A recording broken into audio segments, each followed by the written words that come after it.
Good afternoon. My name is Lesedi Makhurane, and I'm from South Africa, as well as from Zimbabwe. I'm trying to ask two questions. First of all, coaching is a brand new profession, or trying to be, but it seems to have ancient and misty old roots, and that's the first paradox for me. So in the front end, it's like trying to become a Porsche, but back-ended by a Model T, with one critical difference. That Model T comes in many different colors. The second paradox I'm trying to answer is coaching is a natural journeying and learning process, but for some reason also requires a great deal of unlearning. So to paraphrase T.S. Eliot, it's like arriving at your destination and realizing realizing it for the first time.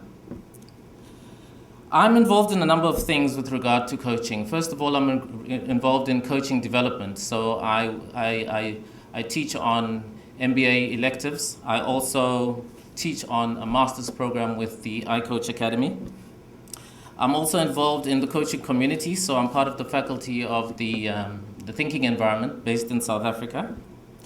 I'm also involved as a practitioner, and I try to make life quite difficult for myself by coaching in as many diverse environments as possible. So currently I'm doing some research on coaching for inmates in one of the prisons in South Africa.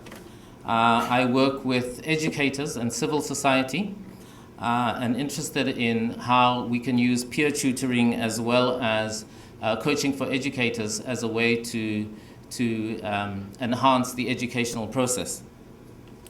I've got a number of research questions which are quite interesting and are informed mainly by my practice. First of all, the question of how do we coach and help people manage strong emotional turmoil as well as anxiety, I think is a central question that's emerging. It seems that when we get emotional, all the theory gets thrown out the window, and I'd like to know how we can do that. Secondly, coaching seems to enhance behavioral repertoires. It would be suggested, I suppose, that would be one of the obvious outcomes. But how exactly does it do this? And how can we ensure that this leads to an enhanced capacity to actually cope with life? The next question I'd like to explore more closely, is informed a little bit by my philosophy background and also my systemic background. And it's the question of how do we coach at different levels of the organization? Is it different? What language do we use? What processes do we use? What would be the range of impact and the actors involved? And lastly, I'd be interested in exploring coaching in communities, especially where there's very low self-esteem. Thank you.